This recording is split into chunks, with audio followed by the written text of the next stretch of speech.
Fox News alert, just 2 hours from right now here in New York City, Donald Trump's fate will officially be in the hands of 12 New York jurors set to begin deliberating as the historic trial draws to a close. Sunday Night in America host and former prosecutor Trey Gowdy is live outside the courthouse. He joins us right now. Trey, just out of curiosity, you were sitting in those hard benches for like 12 hours yesterday. Have you recovered?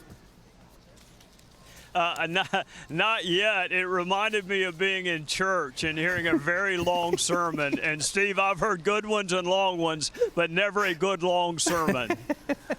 I feel for you. So we were talking a moment ago, what would happen if he is convicted? I know probation is a possibility, jail time up to 4 years, but you say there's an option where it could actually be, the jury could decide it's a misdemeanor. Can you explain that?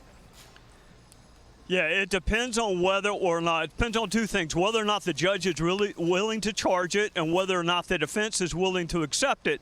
Keep in mind, this really is a misdemeanor that just put on a tuxedo to look like a felony. Mm-hmm. So if the judge gives the jury the option of the misdemeanor and the jury compromises, and look, juries love to compromise. Instead of being a hung jury, they may say, let's compromise on the misdemeanor. There's zero chance that he will go to jail for the misdemeanor. If he's convicted of 34 felony counts, given the fact that this judge clearly does not like him, and given the fact that judge may want to send a message that no one is above the law, there is a possibility of an active sentence, custodial sentence for the former president.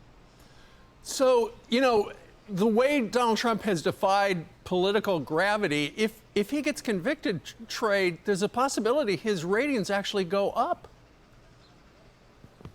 Oh, I think it's a probability. I think, and look, I'm actually pro-prosecution. I did it for almost 2 decades. I've never seen a judge that was this pro-prosecution. Right. I wish I'd had something like this when I was in the courtroom.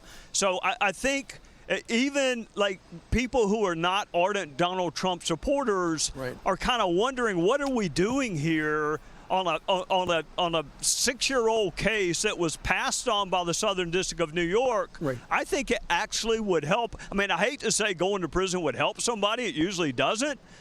But it would actually help him because it kind of feeds the narrative that he is being targeted by our judicial system.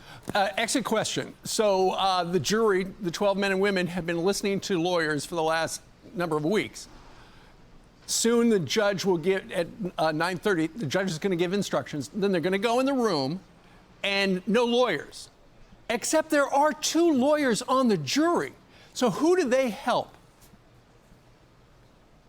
You know, as a prosecutor, I would never seat a lawyer. I would seat the mother of a defendant before I would seat a lawyer.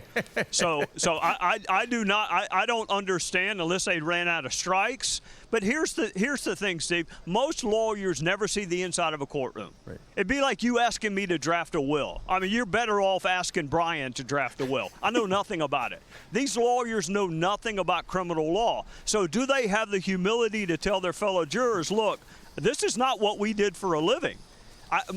My fear is that the lawyers will say, look, it's clear the judge did not like the defense counsel. He rarely sustained any of their objections. The smart thing is for them to say, look, we're out of our element. We're just like you. Treat us like a normal citizen. All right. Trey Gowdy, back to the benches. Sir, thank you very much for joining us live. Yes, sir. All right. I'm Steve Doocy. I'm Brian Kilmeade. And I'm Ainsley Earhart. And click here to subscribe to the Fox News YouTube page to catch our hottest interviews and most compelling analysis.